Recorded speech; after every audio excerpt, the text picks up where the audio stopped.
तस्वीरें आपको दिखा रहे हैं दिल्ली के करोल बाग की, जहां पर कल एक दुखद घटना हुई जिससे छात्रों में बेसमेंट में छात्र फंसे और उनकी मौत हो गई। यहां पर आप देख पाएंगे एबीवीपी अखिल भारतीय विद्यार्थी परिषद जो है वो कैंडल मार्च इसको लेकर निकाल रहा है।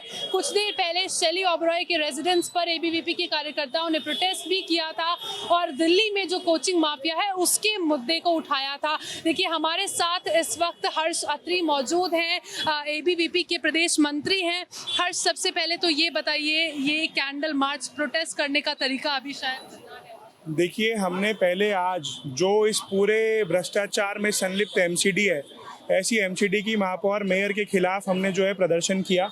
वो शांतिपूर्वक प्रदर्शन था, उसमें हमारे ऊपर लाठीचार्ज भी हुआ, परंतु उसके बाद हमारा ये उत्तरदायित्व भी हमने कल भी ऐसी दिवंगत आत्माएं जो हमारे 3 ऐसे औपचारिक पुष्टि में पता चला है कि 3 विद्यार्थियों की जो मृत्यु हुई है, ये हादसा नहीं, ये मौत है, ये हादसा नहीं, ये एक किलिंग है जो पूरे नेक्सस द्वारा की गई है। वो ना केवल जितना वो परिवार का उन पे हक था, उतना ही इस देश का भी उन सभी विद्यार्थियों पे हक था। पूरा देश उन सभी तीनों विद्यार्थियों के परिवार के साथ खड़ा है। वो इस देश के उज्जवल भविष्य, देश की सबसे सर्वोच्च संस्था में सेवा देने के लिए यहाँ दिल्ली में पढ़ने आए थे और वो मेंस की राइटिंग प्रैक्टिस कर रहे थे, answer writing practice, while they were killed. I will repeat, they were killed. क्योंकि पिछले साल भी जब मुखर्जी नगर की एक कोचिंग में ऐसी घटना हुई, वहाँ पे आग लगी, तो हमने केजरीवाल जी को उनके आवास पर जाकर ज्ञापन दिया विद्यार्थी परिषद ने प्रदर्शन करके। उसमें मांग की कि गवर्निंग बॉडी दिल्ली के कोचिंग इंस्टीट्यूट्स के लिए बनाई जाए। उस घटना को 1 साल हो गया। अभी 1 हफ्ते पहले पटेल नगर में बिजली के करंट की चपेट में आके एक यूपीएससी एस्पिरेंट की मौत हो गई। ये पूरा जो प्रकरण है ये सुनियोजित ढंग से पूरे नेक्सस ने किया है। अभी हम उनको कॉन्डोलेंस देने के लिए, उन विद्यार्थियों का हौसला बढ़ाने के लिए उनके बीच जा रहे हैं और सुबह हमने जो शैली ओबरॉय दिल्ली की मेयर हैं उनके विरुद्ध प्रदर्शन किया और इस लड़ाई को जहाँ तक हमें लड़ना पड़ेगा वहाँ तक लड़ेंगे, पर इन अवैध जो कोचिंग संस्थान है उन पर ताला लगाएंगे। बहुत शुक्रिया आपका हमसे बात करने के लिए। हमारे साथ शिवांगी भी मौजूद हैं। शिवांगी, जैसे हर्ष ने अभी बताया है कि प्रदर्शन पहले भी किया और ये इस तरह से जारी रहेगा। कल जब हम यहाँ पे थे कुछ स्टूडेंट्स ने हमें आरटीआई भी दिखाई थी जो लाइब्रेरी को लेकर फाइल की गई।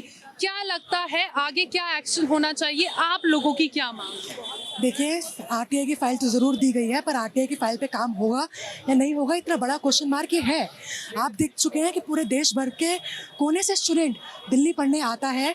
उनके माँ बाप एक उम्मीद के साथ अपने बच्चों को भेजते हैं कि आने वाले समय में मेरा बेटा आईएएस, मेरी बेटी आईपीएस बनेगी। क्या होता है? कुछ नहीं होता। वो अपने जान गंवाते हैं। एक लापरवाह सरकार के साथ साथ एक लापरवाह इंस्टीट्यूशन जिन्होंने बिल्कुल भी सेफ्टी और सिक्योरिटी बिल्कुल भी साइडलाइन कर दी है स्टूडेंट के लिए। आज आप देख सकते हैं, कैमरा अगर आप पीछे तक घुमाएंगे तो पूरा का पूरा छात्र मैदान में है और ये हमारी जो लड़ाई है सड़क से लेकर संसद तक चलेगी। लड़ाई जो है वो सड़क से लेकर संसद तक चलेगी और ये जो कैंडल मार्च है वो एबीवीपी के जो कार्यकर्ता हैं वो निकाल रहे हैं। अब से कुछ देर पहले करीब शाम के 4 बजे दिल्ली की मेयर शैली ओबरॉय के रेजिडेंस के बाहर भी इन्होंने प्रदर्शन किया था और उसके बाद अब ये कैंडल मार्च जो है एक प्रोटेस्ट करने का तरीका।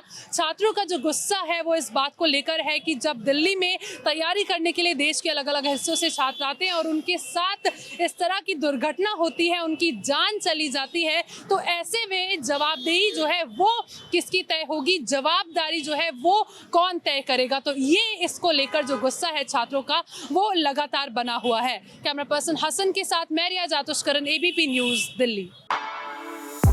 For exclusive and insightful videos, subscribe to our new channel ABP Live Premium.